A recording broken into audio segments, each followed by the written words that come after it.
นะโมตัสสะภะคะวะโตอะระหะโตสัมมาสัมพุทธัสสะนะโมตัสสะภะคะวะโตอะระหะโตสัมมาสัมพุทธัสสะนะโมตัสสะภะคะวะโตอะระหะโตสัมมาสัมพุทธัสสะอิติปิโสภะคะวะอะระหังสัมมาสัมพุทโธวิชชาญาณัสสัมปันโนสุภัทโทโยภวิโตอโนทันโตมุริสนามัสสาตติสันทาเทวมนุสสานังพุทโธภะคะวาอิสวากขาโตภะคะวะตาธัมโมสังฆิติโกอากาลิโกเอหิปัสสิโก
เวนัสสัพเพเทโรภัสสัพเพเทวยาสัพเพเตอันตรายาสัพเพเตอุปัฏฐวาสัพเพเตปุณณิมิตตาสัพเพเตอวมังคลาวินาสันตุอายุวันตะโกธนวันตะโกสิริวันตะโกยัสสวันตะโกภาลวันตะโกวันนวันตะโกสุขวันตะโกโหตุสัพพะทาตุอโรคปยังเทระโสภาสัพพุยุปัฏฐวาอเนกาอันตรายากิรินาสันตุยเตจัสสาจยสิทธิทานังกาปังโสทิปัตตยังสุขังพลังสิริอายุจวันโนจะโพกังอุตติจยาสวัสสัตวัสสาจายุจะชีวสิทธิภวันตุเตสัมภมังคลังอาคันตุสัพพะเทวตา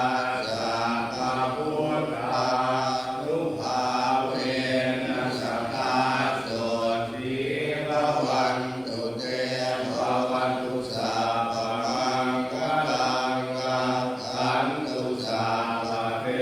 วตาสัพพะธัมมานุภาเวนัสสตาโสติภวันตุเตภวันตุสัพพะมังคลังอาคันตุสัพพะเท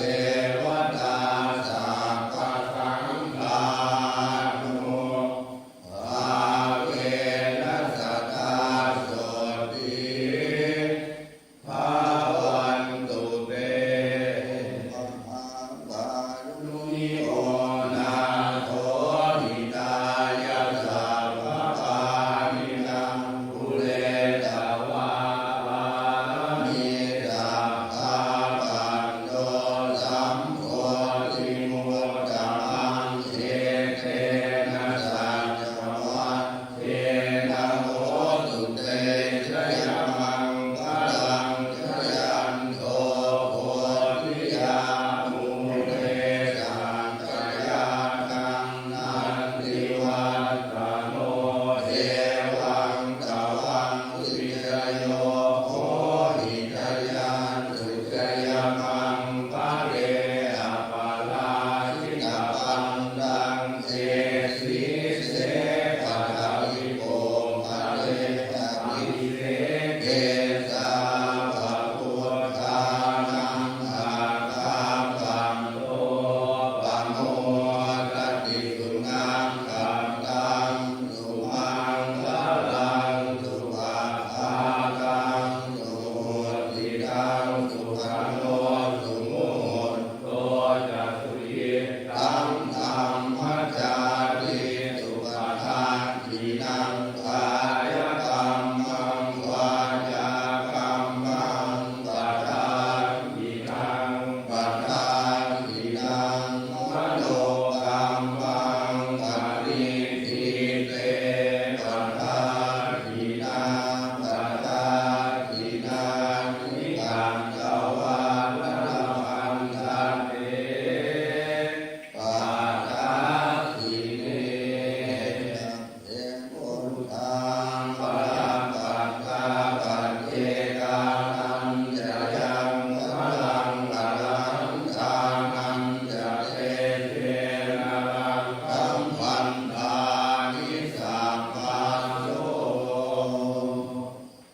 เอาท่านใส่มือไว้สวดก่อนฉันนะ อันนามยังวัฏปฏิโมกขากาณโยนามาเสสัพพะปะปัสสะกะระนังมังกันไม่ดังปารัง โ กุศลสุปสัมปทานการทำกุศลในถึงพร้อมสาจิตาปนังการชำระจิตของตนในภาวนอกเหตังบุญญาณสาสนังทำสามอย่างนี้เป็นคำสั่งสอนของพระพุทธเจ้าทั้งหลายขันติปรมัตถโพธิติการขันติคือความอดกลั้นเป็นธรรมเพื่อเอากิเลสอย่างยิ่งนิพพานังปรมังวทันติพุทธานาภูรุทั้งหลาย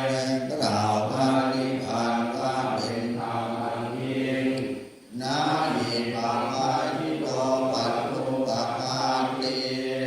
ผู้ทำจัสสะอื่นอยู่ไม่เชื่อว่าเป็นพันธนิเลยสามโนโหติปรังนิเหทยันโตนะผู้ทำจัสอื่นให้ลำบากอยู่ไม่เชื่อว่าเป็นสมณะเลยอนุภาวะโตอนุภาวะโตการไม่พูดร้ายการไม่ทำร้ายอาทิโมเขจัสสังโฆโลการสำรวมในปาติโมกข์มาตัญญุตาจะปัตตัสสนิความเป็นผู้รู้ประมาณในการบริโภคอันตัญญาสยนาสนังการนอนการนั่งในที่อันสงัดอาทิจิตเตระนายโคความหมั่นประกอบในการกระทำจิตให้ยิ่งเอตังพุทธานัสสะสนังธรรมหกอย่างนี้เป็นคำสั่งสอนของพระพุทธเจ้าทั้งหลายนมยังปัจมาพุทธภาสิตากาลโยปนามาเรอานิกัจจาติสังฆารังสังฆาริสังฆานิติรังเมื่อเรายังไม่พบญาณได้ท่องเที่ยวภายในสงสารเดือนเอกราชอาหารพลังพระเวทันโตอุปาทานติปุณะปุณัง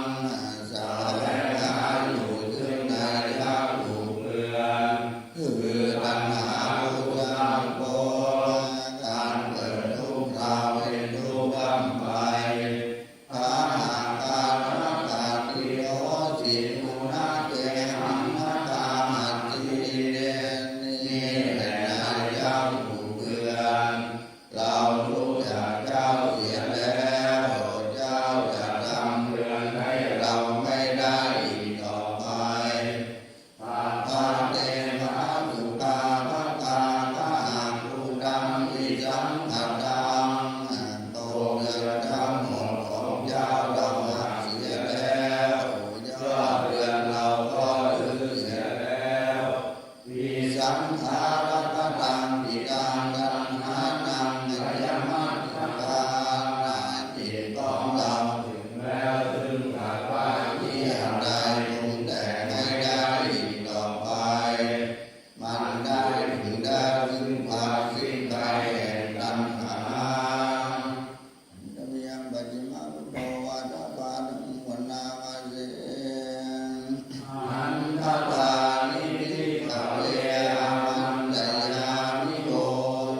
ดูความภิกษุทั้งหลายบัดนี้เราขอเตือนท่านทั้งหลายว่าวายธรรมาสังขาราสังขารนั้นมีความเสื่อมไปเป็นธรรมดาอาปมาเดนะสัมปาเดนะท่านทั้งหลายจงทำความไม่ประมาทให้ถึงพร้อมเถิดอายันตนาทัตตาธิภาวาจาที่เป็นภาวาจามีในครั้งสุดท้ายของพระตถาคตเจ้าอภิชาวิสมะโลโภความโลภเป็นอย่างนั้น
ยังรันดับไปดังปฏิจุไว้ในที่แจ้งฉะนั้น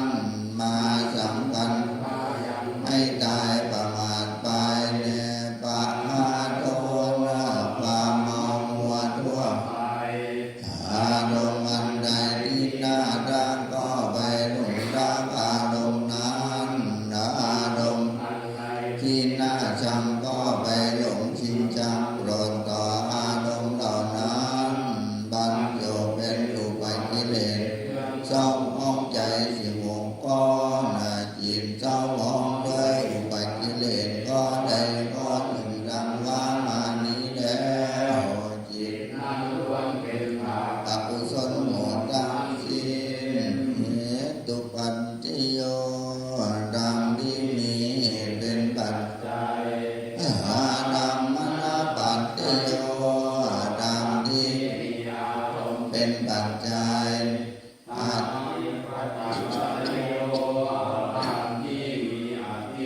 ดีเป็นปัจจัยอานันตระปัจจโยดังที่มีปัจจัยไม่มีอะไรขั้นในระหว่างสามัญตระปัจจโยดังที่มีปัจจัยเป็นที่สุดเสมอกันธรรมชาติปัจจโยดังที่เกิดพร้อมกับปัจจัยอัญญมัญญปัจจโยดังที่เป็นปัจจัยของกันและกันนิจยปัจจโยดังที่มีใช้เป็นปัจจัยอุปนิสัยปัจจโยดังที่มีอุปนิสัยเป็นปัจจัยปุเรชาตปัจจโยดังที่มีการเกิดก่อนเป็นปัจจัยปัจฉาชาตปัจจโยดังที่มีการเกิดภายดังเป็นปัจจัยอาเสวนปัจจโยดังที่มีการเสพเป็นปัจจัยกรรมปัจจโยดังที่มีกรรมเป็นปัจจัยวิปากปัจจโยดังที่มีวิบากเป็นปัจจัยอาหารปัจจโยดังที่มีอาหารเป็นปัจจัยอินทรียปัจจโยดังที่มีอินทรีย์เป็นปัจจัยฌานปัจจโยดังที่มีฌานเป็นปัจจัยมรรคปัจจโยดังที่มีมรรคเป็นปัจจัยสัมปยุตตปัจจโยดังที่มีการประกอบเป็นปัจจัยวิปยุตตปัจจโยดังที่ไม่มีการประกอบเป็นปัจจัยอัตถิปัจจโยดังมีปัจจัยนัตถิปัจจโยดังที่ไม่มีปัจจัยวิภัตตปัจจโยดังที่มีการอยู่ปราศจากเป็นปัจจัยอาวิภัตตปัจจโยดังที่มีการอยู่ไม่ปราศจากเป็นปัจจัยสัพเพสังขารานิจจานะสังขารคือร่างกายจิตใจเล่นแต่ทำนามทำทั้งหมดทั้งสิ้นมันไม่เที่ยงเกิดขึ้นได้ดับไปมีได้หายไปสัพเพสังขารานุปานะสังขารคือร่างกายจิตใจเล่นแต่ทำนามทำทั้งหมดทั้ง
ในการเกิดขึ้นได้ย่อมดับไป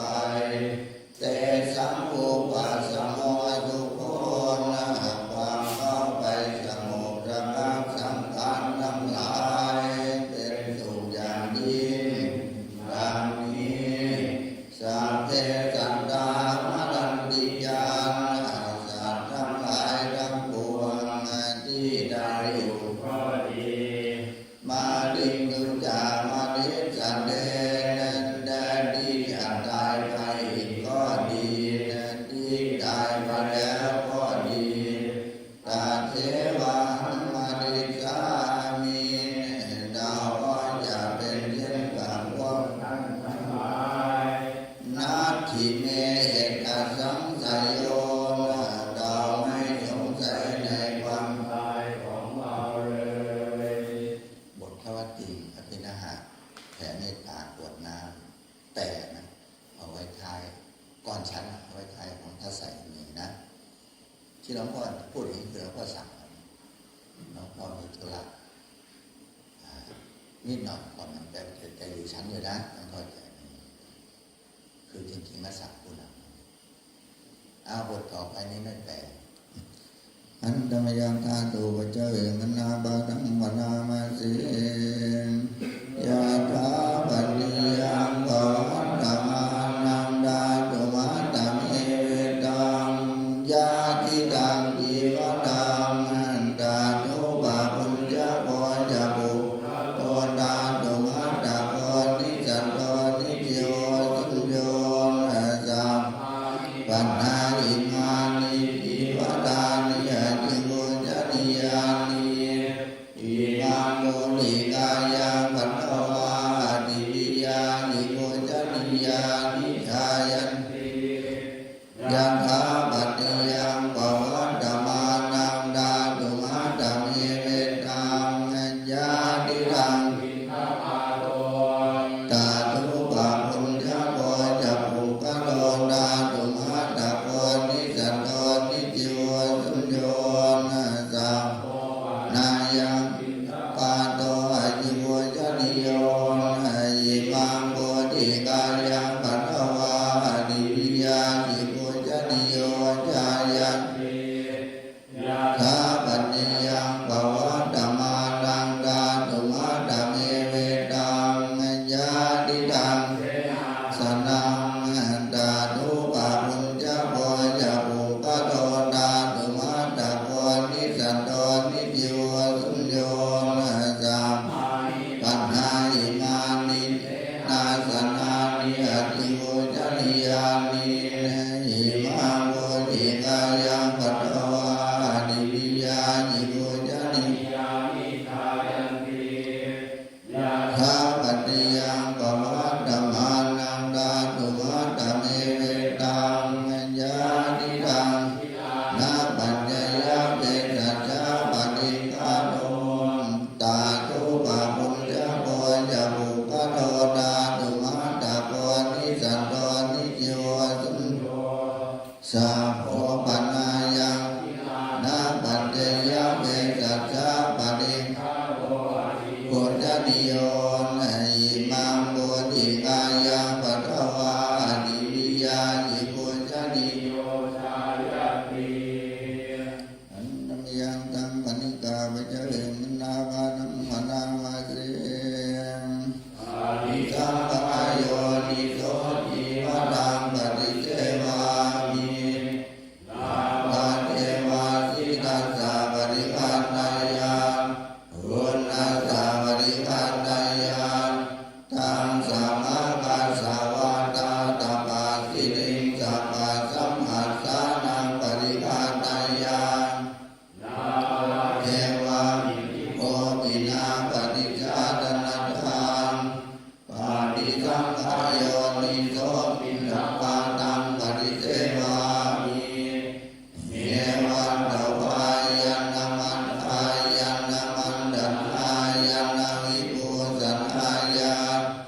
ยาวิโนทนังปฏิสันดานรามัตถัง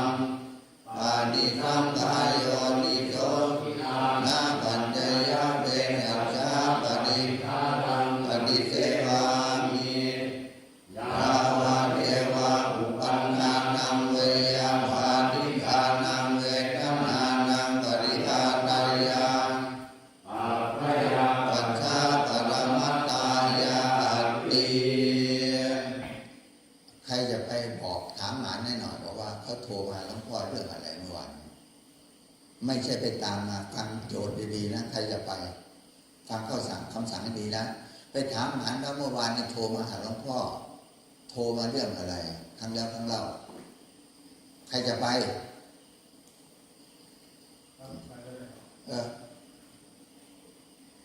ถ้าไม่พูดนี้ก็โอกาสยาก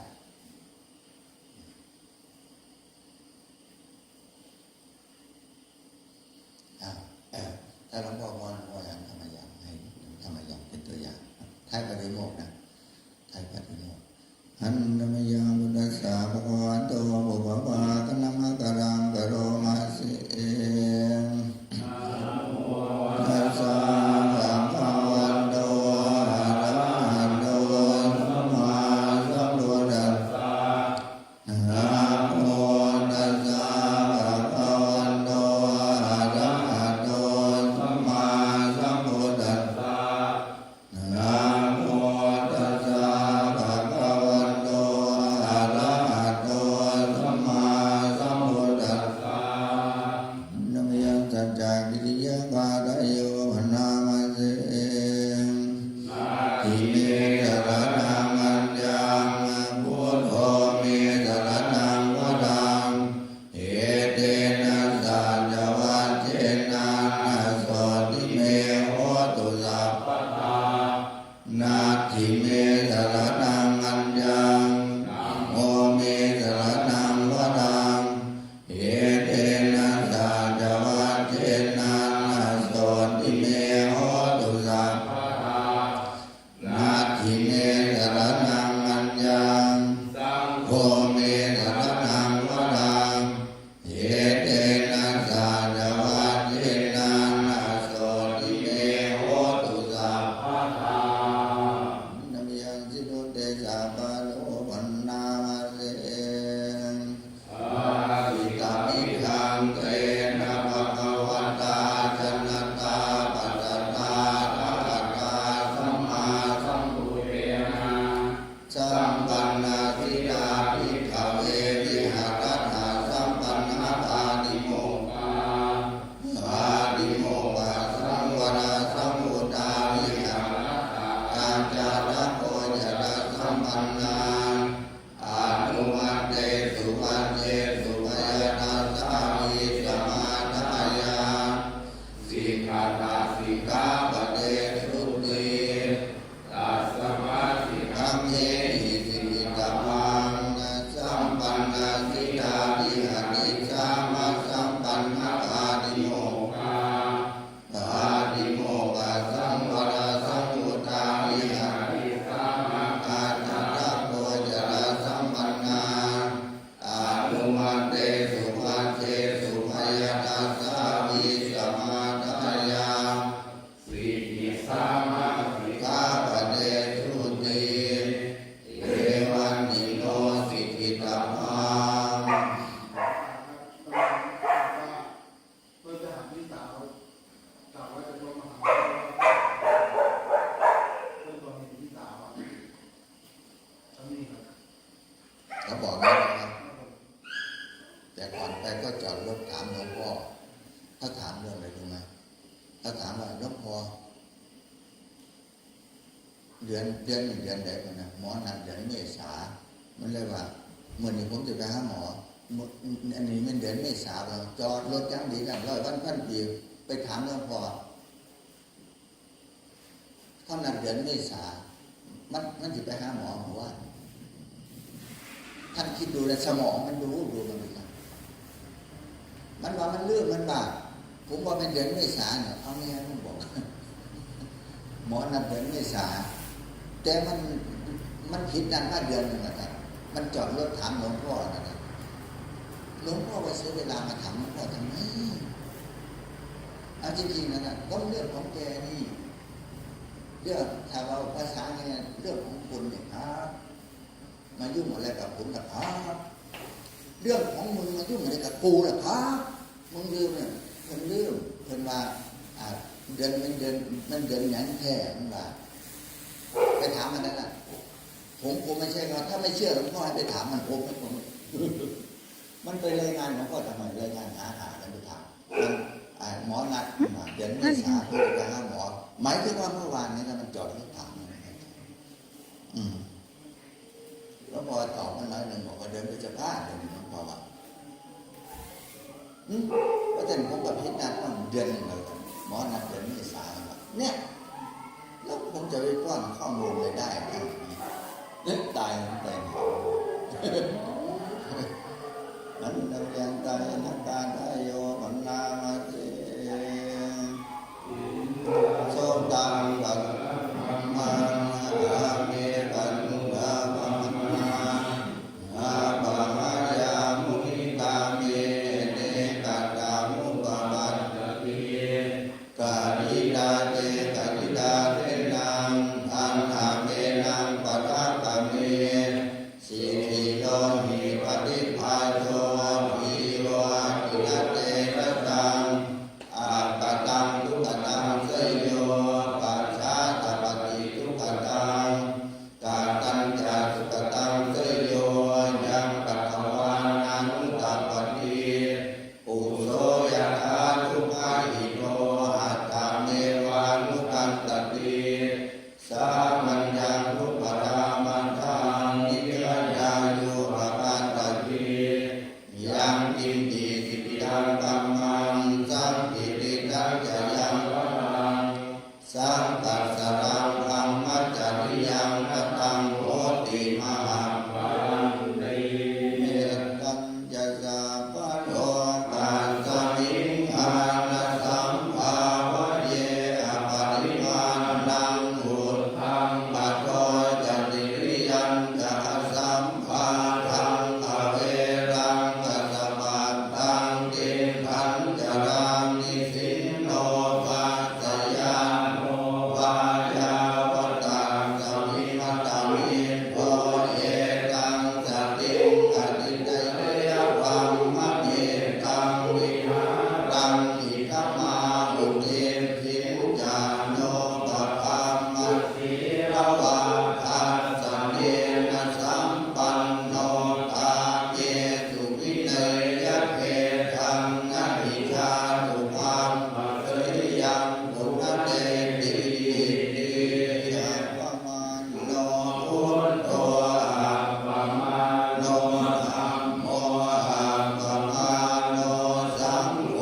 ปมาณวันตานิสิริสปานิอาหิเวทิกาสัตตมัทเทอุณนานาทีสัตตภูมุสิกากตาเมตัสภากตาเมปฏิตาปฏิกมันตุพุทธานิโสอังนะโมภะคะวะโตนะโมสัตตังนังสัมมาสัมพุทธานังใครจะรับแล้วก็ปงอบัติปงย่อๆนะใครจะรับ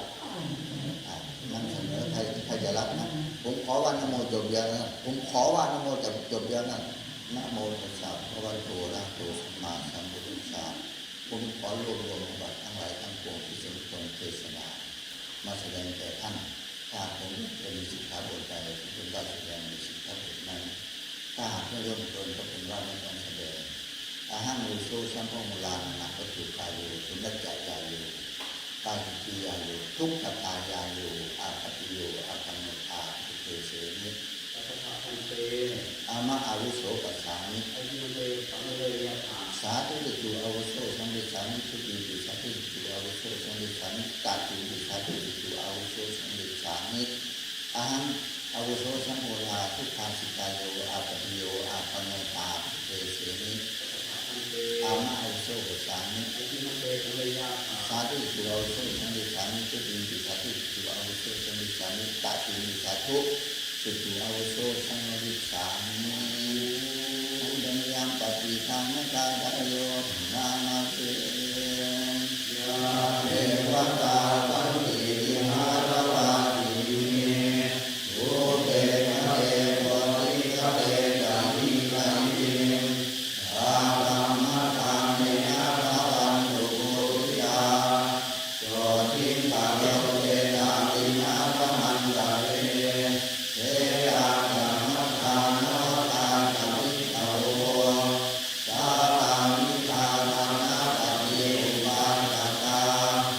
อามันตะเตนะนิพพานจริตตาสัพพานาภูตานุวิภาวันตุเตสารามุขายเยปิยันตสัมมวาสัพเพวะตาตานาโลภะอาติกาอิยานิกังธัมมะวรังปฏิกะเตสัพเพปิโตขัสสะกะโลตุนันตะยังสาธุติยังสาธัมโมธัมมังสสะจะมุขะตาสังโฆโหตุธัมมังโอวาทายะสัญญายะจาอัมเมระตะตุสัพพัมโมสัพเพปิธัมมะสาริโนโอติธัมมาอุเนยมะธัมเมอริยภเวทิเต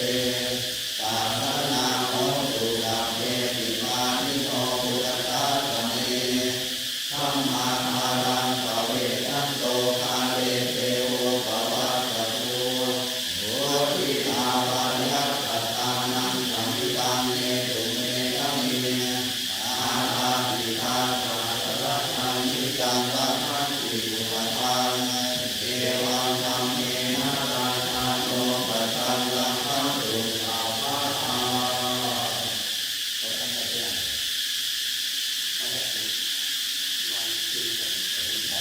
ก็ตั้งก็เลย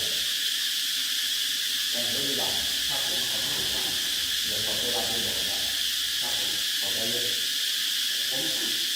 ขอโทษครับผมร่างกายมันที่ไม่ได้นะใช่ได้เราไม่ได้นะครับผมร่างขึ้นเลยนะเราไม่ได้ก็ไม่ได้บอกว่าผมไปนะครับแต่ว่าท่านปล่อยเราละปล่อยนะปล่อยมันก็ได้คนนี้ว่าผมก็แต่เดี๋ยวท่านกินก็เท่าไหร่ก็ปล่อย2 ขึ้นในระหว่างนี้นะครับถ้าเราเห็นนะครับคือว่าท่านถือว่าตัวว่าคือว่าทัดต่อกันนะครับเดี๋ยวเพื่อนี่ถ้าต้องเป็นที่อยู่เท่าไหร่ก็เป็นโอ้ทัดต่อกันนะแต่ตามไม่พอเลยนะครับแต่ยืดนะครับเรื่องเยอะหน่อยท่านชอบประมาณไหนเขาเชื่อแล้วพอแล้วพอผมจะผ่านผมพูดแล้วพอผมบอกอย่างวันนั้นสั่งผมมีรถตั้งแต่ผมเปิดได้4-5 พันก็ซื้อรถให้ผมเปิดแล้วก็มีรถถึงผมมาที่วัดสุสายราชาก็ขายผมอยู่ที่ไหนก็มีรถจอดเทียบอยู่แล้วผมอยู่บ้านน้ำตื่นมาก่อนนะผมอยู่มาปี2 ปีผมไปบ้านน้ำตื่นไม่ได้นะหมดบ้านก็รู้หลวงพ่อผมก็อยู่กับรถก็รีบขึ้นสายราชาผมเดือดหลวงพ่อด้วยอย่างเราบำบัดยาเสพติดด้วยเขาก็เลยส่งมาแต่หมายผมไม่เคยมีการสั่งขายเงินไม่สั่งก็เป็นอย่างนี้นะก็ถ้าพูดถึงตามหลักถ้าจะเกิดตรวจสอบเพราะว่าเราเนี่ยเพราะว่าจำนวนมากแต่เจ้านายเขาเห็นเกี่ยวกับหลวงพ่อว่าหลวงพ่อมีเมตตาที่ผ่านมาเขาจะดูเรื่องจริงๆนะท่านเขาจะดูแต่เจ้านายส่วนเขาบอกว่าอย่าไปลองทั้งเลยทั้งเมตตาทั้งโลภะทั้งหลายเยาวชนทั้งเกิดทั้งผมมากเลยอย่าไปเลยพอไปเจอแล้วมันจะเสียหายทั้งที่สิ่งที่มันดีมันอยู่ตรงนั้นเราก็เข้าใจครับเข้าใจเป็นต้นที่ผ่านมาเนี่ยเขาไม่รู้สึกรู้สาเลยมันเป็นเรื่องนั้นไม่ต้องเกิดแล้วเรื่องจังต่อเอาดิขอโทษหลวงพ่อขอโทษครับผมไปมันเหมือนตะโกนเรียกมันจะโน่นนะเรียกมันจะโน่นเอาอะไรบอกเรียกมันดูนอกมันที่รู้ว่าน้องพ่อเดือดนะทุกอย่างใหญ่ก็อารมณ์ถึงเสียวสอนจะรู้มันไม่ได้นะท่านไปนั่นผมก็รู้ไอ้ที่ประตูท่านรู้ท่านบอกท่านไปซ่อมให้ตามไม่ซ่อมเลย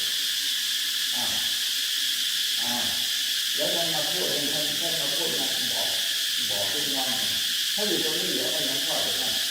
เหลือไว้หลวงพ่อบอก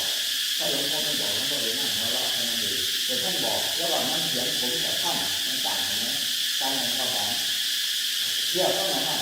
ทำไมต้องอันนี้ก็เหมือนกันให้พูดประวัติท่านอยู่อบต.เกิ้ลเนี่ยเขาจะยิงเขาเพราะว่าเขาไปจัดหาตัดไก่มาเลี้ยงลูกเขามีลูกแล้วนะครับมันอยู่กับหลวงพ่อเนี่ยแล้วก็ไปทำหมันให้เขาแต่ไม่ใช่รักหลวงพ่อเลยถ้าอยู่นั่นแต่ตาแล้วเขาจะยืนที่นี่เขาจะฆ่าที่แต่คนมีจิตที่ตามีอยู่ก็เลยมาขอกราบหลวงพ่อตอนแรกก็ส่งอาหารด้วยส่งอาหารเรื่อยๆตอนแรกเขาต้องการเขาจะยืนที่ว่าจะตัดไก่เขามาเลี้ยงลูกเขาแต่มันยังไม่ถึงเขาเปลี่ยนไปแล้ว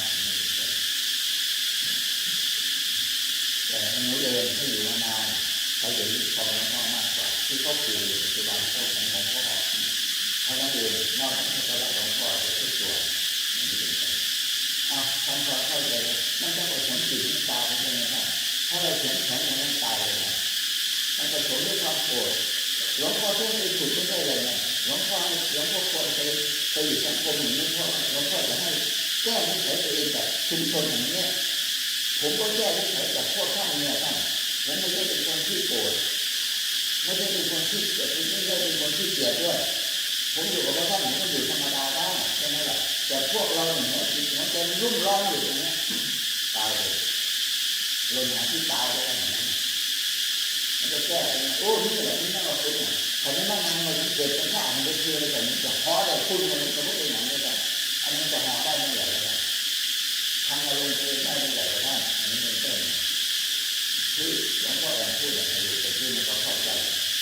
หลวงพ่อไม่ได้สอนให้เขาทำแบบนั้นไม่สอนให้เขาทำให้เขาปล่อยวางตามนั้นแบบสังคมมันเป็นอย่างนี้หลวงพ่อต้องให้เจ้าข้าเจ้าคุณน่ะมันคือหลวงพ่อก็อยากขายให้ขายทำไมแล้วผมฉลาดขนาดนี้ทำไมผมไม่รู้จักสังคมอย่างยกตัวอย่างให้ในชุมชนเนี่ยเขาเรียกว่าองค์กรคู่อย่างนี้เขากลุ่มเขามีกลุ่มของเขาสันดานผู้ใดมันถือว่าหมู่หมดเลยอันนี้300 คนผมก็หมู่เลยครับโรงเรียนนี้8 โรงเขาเรียกว่ากลุ่มเนี่ยหมู่มันไม่พอขนาดนั้นหมู่ตายมันเนี่ยแค่จริงบางคนเขาเรียนอะไรเฉยๆเมาเฉยนั่นแหละ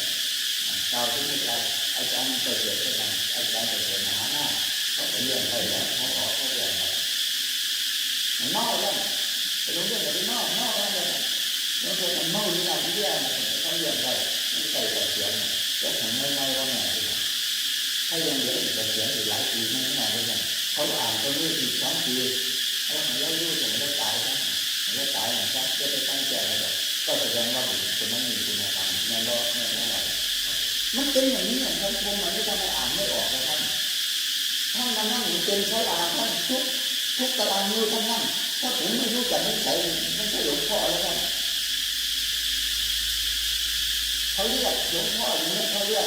เขาบอกว่าเขาเล่นเขามาเล่นเขาเล่นมันนี้หลวงพ่อว่าโอ้ยวิธีการมันใช่หลวงพ่อท่านกับกล้าเลย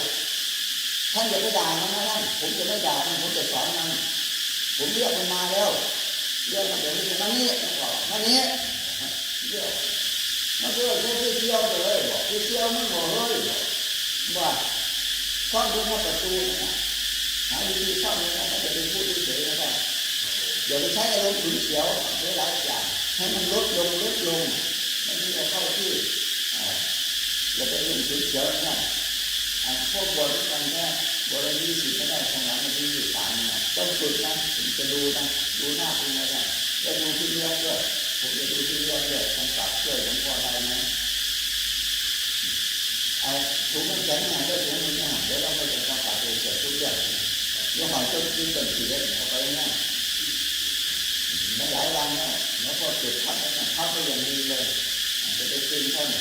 ถึงคงมันแข็งนะครับท่านทำดีๆนะท่านอย่าไปทำเป็นถังน้ำแข็งนะท่านทุกวันนี้หลวงพ่อไปจุดถังน้ำแข็งหลายรอบเลยนะระวังนะเดี๋ยวผมจะรู้ยังไงบางทีผมรู้แล้วนะผมรู้ว่าใครลืมจุดแล้วแกบอกไม่แจ๋วแกนั่งบอกว่าเอาจริงๆนะย่างนี้เฉยตัดกันย่างนี้เฉยแก แต่บางทีท่านเดินไปไม่ต้องสังเกตเลยแต่บางทีท่านตรงนี้ท่านเอาตรงนี้มันไม่มีท่านเดินไปตรงนั้นท่านยังไม่ไปมันก็จะอย่าไปใส่โทษท่านนั่นแหละแต่บางทีเดินอยู่แล้วทุกวันนี้ก็พ่อติดถังน้ำแข็งบ่อยเลยท่านทำไมผมก็ไปไว้ตรงนั้นท่านสาเหตุเอาผู้ใดออกข้อหนึ่งทำไมหลวงพ่อถังน้ำแข็งเลยใกล้ๆหลวงพ่อโบกเราดูนี้ เรื่องทางว่าคนเดินติดน้ำแข็งเลย วันหนึ่งผมเดียวไปติดถังน้ำแข็งตั้งอยู่ที่อื่นบางที3 รอบวันเนี่ยได้จริงๆเขาละทำน้ำจันทร์ผมก็ช่วยรู้อยู่มันมีแต่แรงเขาละทำนะแล้วก็รอไป15 นาทีไม่มีใครมาตีเลยถ้าตีแล้วมันจะถ้าตีแล้วผมไล่เกิดมันหนามันหอนมันเป็นลูกเขามาดูเขาจับไม่ใจผมรอได้แล้วทำผมก็มองว่ามองถึงใครเข้ารับทำหรือเปล่าถ้าไม่มีใครเข้ารับทำนี่ก็ปลอดภัยแต่ถ้าเป็นไปได้ถ้ารู้ว่าถ้าคนเดินมาตีแล้วทำถ้ามันช้าเนี่ยให้มาดูหลวงพ่อเลยนะครับเดินมาดูก่อนให้ไปตีแล้วแต่ไม่ตีไม่ตายนะไม่ตีไม่ตายแต่ถ้าตีแล้วมันลุกวนหลวงพ่ออย่างนี้เป็นต้นไงน่ะนะหลวงพ่ออย่างเนี้ยถ้าไปตีมันลุกวนหลวงพ่อเมื่อวานหลวงพ่อไปเผาวัดเลยไอ้วัดที่มันน้องพรน้องพรไปเผาเขาบอกเป็นกระทะมากมันเป็นกระทะมันไม่ได้เป็นกระทะคือว่ามันจะเป็นพักแล้วก็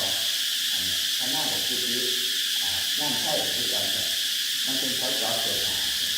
แต่ผมได้น้องพรเกิดอยู่ว่าเพราะมันเป็นเขาเกิดอยู่ถึงพอทั้งงานเลยคือสีนางใช้ถึงเป็นกระทั่งใช้ตลอดของเรามันกระทั่งหลวงพ่อตีหลวงพ่อลงมาแล้วมันตีหลวงพ่อท่านธรรมยันด้วย หลวงพ่อท่านทำงานมา